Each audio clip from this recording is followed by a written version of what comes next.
یہ خدا رسول کا واسطہ میں آپ سب کو کہتا ہوں کہ رحم کرے اس ملک کے عوام کے اوپر. ملک میں بھی آپ نے عدم استحکام لا کھڑا کیا ہے. ایک سب سے بڑی پولیٹیکل پارٹی کو آپ دیوار سے لگا رہے ہیں. آپ ایک بڑی پولیٹیکل پارٹی کو کہ ورکر کو لیڈرشپ کو آپ نے جیلوں میں ڈالا ہے. ایک بڑی پولیٹیکل پارٹی کو آپ نے جو ہے نا زبردستی اس سے مینڈیٹ چھینا. یہاں عدم استحکام ہے, مایوسی ہے, ڈپریشن ہے, ساتھ ساتھ آپ جو ہے نا پوری دنیا کے ساتھ ایک حالات بنا رہے ہیں. تو بسم اللہ الرحمن الرحیم. شبلی صاحب اور ریب صاحب نے تفصیلاً بات کی ہے.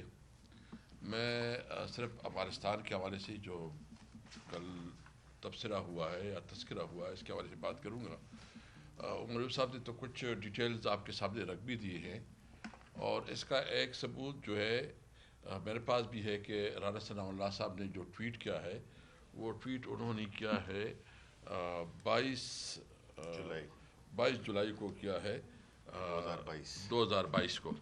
اور وہ آپ کے ساتھ میں شیئر کرتا ہوں اس کی جو ٹویٹ ہے, کہ اس میں خود انہوں نے کہا ہے کہ جو نیشنل سیکیورٹی کی جو پارلیمانی کمیٹی ہے اس کے اندر جو فیصلہ ہوا تھا وہ کیبنٹ کے فیصلے کے بعد ہی ڈیسائیڈ ہوا تھا کہ ہم اس پروسیس کو اور ٹی ٹی پی کے ساتھ جو مذاکرات ہے پوری جو بھی پی ڈی ایم کی پارٹیاں تھیں یا جو بھی اس وقت جو ملٹری کی جو لیڈرشپ تھی یا پارلیمنٹ میں جتنے لوگ اویلیبل تھے ان سب کی مشاورت سے انہوں نے فیصلہ کیا تھا کہ اسٹاک کو ہم آگے بڑھائیں گے. اور اس کے مطابق جو ہے نا وہ میں آپ کے ساتھ شیئر کروں گا. آپ اپنے ٹی وی اسکرین پہ وہ دکھا سکتے ہیں کہ رانا ثناء اللہ, اور اس کی جو تمام ڈاکومنٹس ہے وہ اس وقت نیشنل اسمبلی میں بھی اویلیبل ہیں, اور کیبنٹ کی جو میٹنگز ہے وہ بھی اویلیبل ہے. وہ بھی ہم جلد از جلد جو ہے نا قوم کے سامنے لائیں گے. سب سے پہلی بات یہ ہے کہ یہ جو کچھ انہوں نے افغانستان کے حوالے سے جو پالیسی اپنائی ہے مجھے سمجھ نہیں آ رہی ہے کہ یہ کہاں سے ایڈوائس لے رہے ہیں. میں تو خود اس پہ بہت ہی کنفیوزنگ, کوئی ذی شعور آدمی جو تھوڑا بہت عقل رکھتا ہو وہ اس قسم کی روی اور اس قسم کی پالیسی کو انتہائی بیوقوفانہ پالیسی سمجھے گا. یعنی آپ دیکھ لیں, آپ ایک طرف آپ کے انڈیا کے ساتھ آپ کے بارڈرز ہیں, اس کے ساتھ آپ کے تعلقات ہیں وہ تو کسی سے ڈکی چھپی نہیں ہے. ایران کے ساتھ آپ کے تعلقات جو ہے نا جو پہلے ہوا کرتے تھے اس لیول پہ وہ تعلقات آپ کے نہیں ہیں. چائنا کے ساتھ بھی آپ کے مس انڈرسٹینڈنگز بہت افسوس ہی کہنا پڑتا ہے کہ ہو رہی ہے. اور ابھی افغانستان کے ساتھ جو ہے نا آپ ایک نئی جنگ کھولنا چاہتے ہیں جو کہ انتہائی قابل تشویش ہے. اور خان صاحب نے اس کی حوالے سے جو بات کی ہے ہم سب اس کو انڈورس کرتے ہیں. سب سے پہلی بات یہ ہے کہ آپ دیکھیں کہ افغانستان جو کہ اس وقت تقریباً 50 سال سے اس ریجن میں افغانستان اور خاص کر خیبر پختونخوا اور پاکستان جو ہے نا جنگ کی زد میں ہیں, اس کے اثرات کیا ہوئے؟ کیا وہ جنگیں یا افغان وار تھا یا جو ہے نا 9/11 کے بعد جو ہے نا جو کچھ ہو رہا تھا, امریکہ کی جنگ, یہاں دہشت گردی کے نام پہ جو جنگ ہوا, اس کے اثرات سے آج تک ہم نہیں نکلے. اس نے ہمیں جو دہشت گردی کی طرف دھکیلا, انہوں نے ہمیں انتہا پسندی کی طرف دھکیلا, انہوں نے ہمیں جو اس وقت جو ڈرگز کی سب سے بڑی ڈیلز ہو رہے ہیں اس میں سب سے بڑا اس جنگ کا اثر ہے.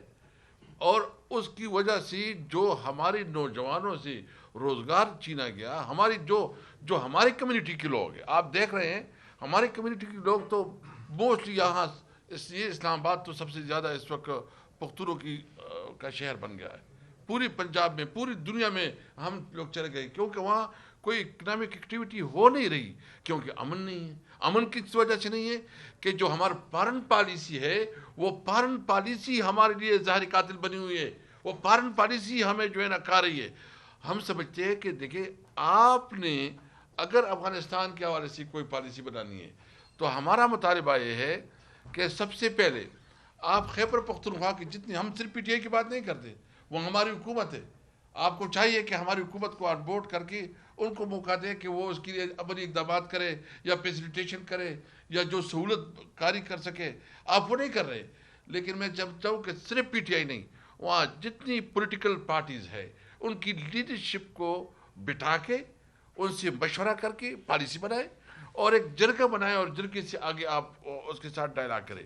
ہاں ہماری جو کنسرنز ہے پاکستان کی جو کنسرنز ہے وہ بھی ٹیبل پہ ہو اور جو افغانستان کی کنسرن ہے وہ بھی ٹیبل پہ آ جائے گی. یعنی اپنے ڈپلومیٹک چینل کے ذریعے جو ہے نا آپ اس کریں. اپنے ملک میں بھی آپ نے عدم استحکام لا کھڑا کیا ہے. ایک سب سے بڑی پولیٹیکل پارٹی کو آپ دیوار سے لگا رہے ہیں. آپ ایک بڑی پولیٹیکل پارٹی کو کہ ورکر کو لیڈرشپ کو آپ نے جیلوں میں ڈالا ہے. ایک بڑی پولیٹیکل پارٹی کو آپ نے جو ہے نا زبردستی اس سے مینڈیٹ چھینا. یہاں عدم استحکام ہے, مایوسی ہے, ڈپریشن ہے, ساتھ ساتھ آپ جو ہے نا پوری دنیا کے ساتھ ایک حالات بنا رہے ہیں.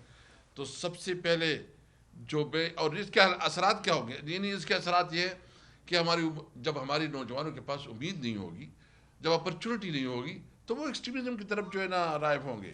وہ مزید دہشت گردی بڑھے گی. وہ خدا رسول کا واسطہ میں آپ سب کو کہتا ہوں کہ رحم کرے اس ملک کے عوام کے اوپر. یہ کسی کی باپ کا حکومت نہیں ہے یا کوئی اتھارٹی جو نا وہ مس یوز کرتی ہے, صرف اپنے ذاتی جذبات اور انا کے لیے استعمال کرتی ہے. ہم سب پاکستانی ہیں. یہ اس 25 کروڑ عوام کا حق ہے کہ جو پالیسی بنے وہ قوم کی مفاد کے اندر پالیسی ہو. جس طرح عمر صاحب نے کہا, ہم پارٹی پی ٹی آئی سمجھتی ہے کہ ہم کسی ملک کے اندر مداخلت پہ یقین نہیں رکھتے, نہ کسی کو یہ حق دیتے ہیں کہ ہمارے ملک کے اندر مداخلت کرے. ہم کسی ملک کے معاملات میں دلچسپی نہیں رکھتی, نہ کسی کو حق دیتے کہ ہمارے ملک میں دلچسپی رکھے. ہاں امن کے لیے ہم پوری دنیا میں کردار ادا کر سکتے ہیں.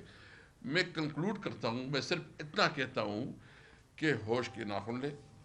کوئی جنگ کی ہم متحمل نہیں ہو سکتے. میں افغانستان حکومت سے بھی ریکویسٹ کروں گا اور میں پاکستان حکومت سے بھی مطالبہ کروں گا کہ تمام معاملات جو ہے نا بات چیت اور جرگے سے حل کی جائیں اور امن کو موقع دیا جائے. ہمارے تعلقات, ہمارا تو جب ہمارے وقت میں ہم نے خرلاچی پہ, ہم نے انگور اڈا پہ, ہم نے ترخم پہ فیسیلیٹیشن بائی تجارت شروع کیا, ٹریڈ شروع کی. ہم نے جو پاک افغان ٹرانزٹ ٹریڈ ہے اس میں ایک شک کا اضافہ کیا کہ ہماری ٹرانسپورٹیشن جو ہے نا وہ سینٹرل ایشیا تک جائے گی. یہ تو ہمارے پاس بہت بڑی مارکیٹ ہے. یعنی ہم نے اپنے ٹائم میں جو ہمارے ایکسپورٹ تھے وہ $400-500 ملین سے وہ $2.5 بلین تک پہنچائے. ہم سمجھتے ہیں کہ ہمارے لیے بہت بڑی اپرچونٹی پیدا ہو سکتی ہے, بہت بڑا مارکیٹ ہے. اگر ہم سینٹرل ایشیا یا جو ہمارے رشین اسٹیٹس ہے آئیں, تجارت کو موقع دے, کاروبار کو موقع دے, امن کو موقع دے اور سب بیٹے اپنے معاملات ٹیبل پہ حل کریں.